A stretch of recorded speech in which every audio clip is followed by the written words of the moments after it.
রাখাইনের জন্য করিডোরের বিষয়ে রাজনৈতিক দলগুলোর সঙ্গে আলোচনার দরকার ছিল।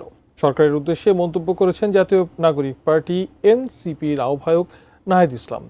বুধবার আলাদা আলাদাভাবে দুটি গণসংহতি আন্দোলন এবং দলটি গণসংহতি আন্দোলন এবং ইসলামী আন্দোলনের সঙ্গে বৈঠক করেছে।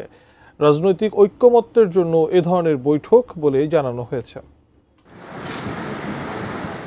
সংবিধানের মৌলিক সংস্কারের জন্য গণপরিষদ নির্বাচন এবং আওয়ামী লীগের বিচার ও নিবন্ধন বাতিলের দাবিতে জনমত গঠনে কাজ করছে নবগঠিত রাজনৈতিক দল এনসিপি।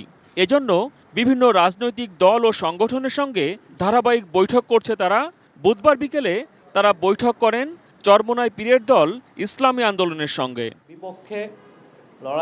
বৈঠকে দল দুটি বেশ কিছু বিষয়ে একমত হয়েছে। মৌলিক সংস্কার এবং চাঁদাবাজি ও লুটপাটের রাজনীতির বিরুদ্ধে একসঙ্গে রাজপথে আন্দোলনে থাকার কথা জানাই দল দুটির শীর্ষ দুই নেতা।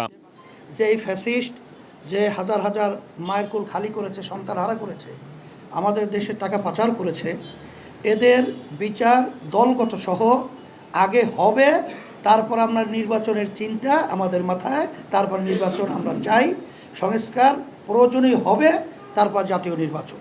জুলাই গণঅভ্যুত্থানের পরে জনগণের যে আকাঙ্ক্ষা প্রত্যাশা তৈরি হয়েছে, মানুষকে সেই আস্থার জায়গা, সেই আশ্বস্তের জায়গা দেওয়া যে বিচার এবং সংস্কার যে হবে এবং সেটার জন্য যে রাজনৈতিক দলগুলোরও সদিচ্ছা রয়েছে, আমরাও ঐক্যবদ্ধ আছি, সে বিষয়টাই মানুষের সামনে উপস্থাপন করা। আমাদের এই সংলাপ বা এই ঐক্যের জায়গাটা মূলত যে রাজনৈতিক দাবিগুলো আমরা সামনে রাখছি, সেই রাজনৈতিক দাবিগুলোর উপর ভিত্তি করে এটা একটা রাজনৈতিক সমঝোতা আপনারা হিসেবে দেখতে পারেন। এখানে নির্বাচনের বিষয়গুলো এখনই আসে নাই, তবে রাজনৈতিক এই ঐক্যে বা সমঝোতার জায়গা থেকে আমাদের মাঠের ঐক্য পরবর্তীতে সেটা নির্বাচনের দিকে যাবে কিনা সেটা আসলে পরবর্তী সময়ে আসলে বোঝা যাবে।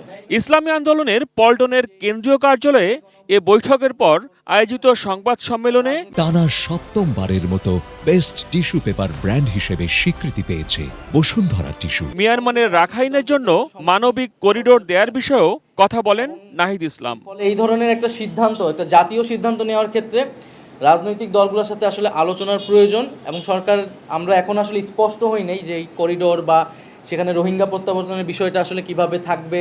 তো পুরা হোল প্রজেক্টটাও আসলে পরিষ্কার হওয়া প্রয়োজন, তখন হয়তো আমাদেরও মন্তব্য করতে সহায়তা হবে। প্রাথমিক রেসপন্স হচ্ছে যে এটা রাজনৈতিক দলগুলোর সাথে খুবই দ্রুত এই বিষয়ে সরকারের সংলাপ প্রয়োজন, আর কি একটা জাতীয় সংলাপ প্রয়োজন। একই দিন দুপুরে বাংলা মোটরের রূপায়ণ টাওয়ারে এনসিপি নেতাদের সঙ্গে বৈঠক করেন জুনায়েদ সাকির নেতৃত্বাধীন দল গণসংহতি আন্দোলন।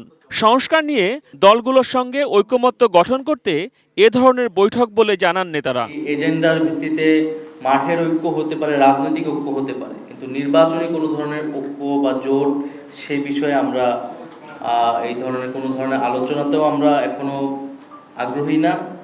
এনসিপি নির্বাচনের সময়সীমা নিয়ে এনসিপি এবং গণসংহতি আন্দোলনের দ্বিমত নেই বলেও যৌথ সংবাদ সম্মেলনে জানানো হয়। ত্রয়োদশ সংশোধনী হয়েছিল। মহসিন কবির, এটিএন নিউজ, ঢাকা।